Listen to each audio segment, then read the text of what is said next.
Ал енді бізде әдеттегідей соңғы біздің кешіміздің қорытындысын қоятын, нүктесін қоятын красавчик жігіт, жасы 29-да, бойдақ, гей емес Нұрмахан Мұханұлы.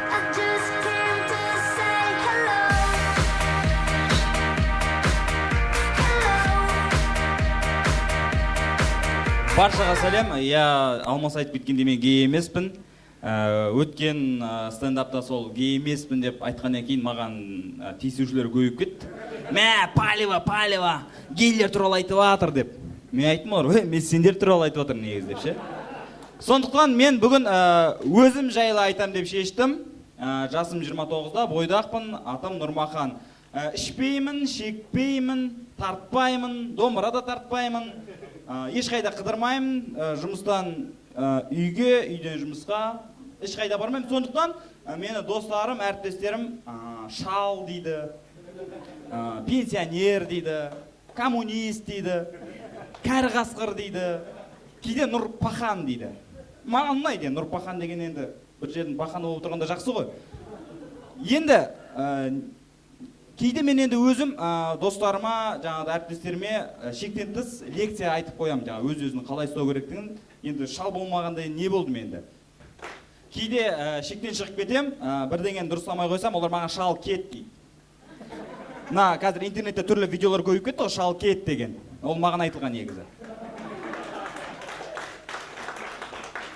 Және мен сағыз шайнамаймын, кола ішпеймін. Енді шал болған кейін тіске зиян. Және фастфуд жемеймін. Енді кейде ара-арасында болады енді, барып жеп қоямыз енді. Енді мына үйленген жігіттерде ара-арасында қыздарға барып қояды ғой.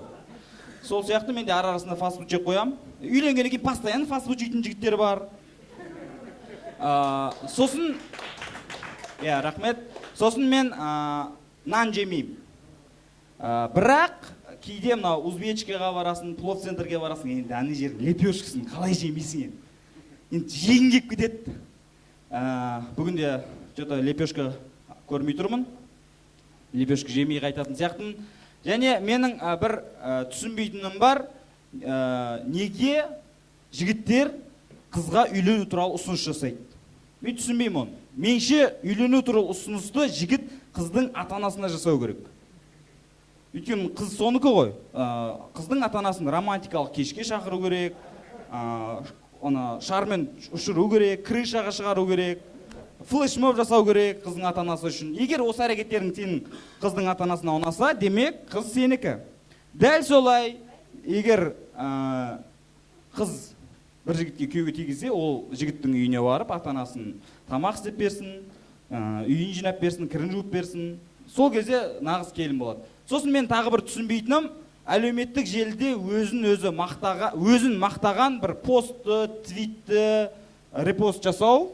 Мен солар түсінбеймін. Не үшін репост жасайды олар? Өзін мақтаған, инстаграмда болса репост жасайды, фейсбукта репост жасайды, твиттерде жазылса ретвит жасайды. Меніңше, егер әлеуметтік желі болмаса, ол адамдар көшеде былай көрінеді. Көшеде келе жатыр, сені тоқтатып, ана мен мақтады ғой дейді. Мақтады. Қарасай да былай жазыпты деп. Былай мақтады ғой деп. Мен оларды түсінбеймін. Сосын мен тағы бір түсінбейтінім, әлеуметтік желіде өзінің жалаңаш фотоларын салатын қыздар. Әдемі, қараймыз, бәріміз қызық қараймыз, деп қараймыз. Бірақ меніңше бұл жерде бір подвох бар.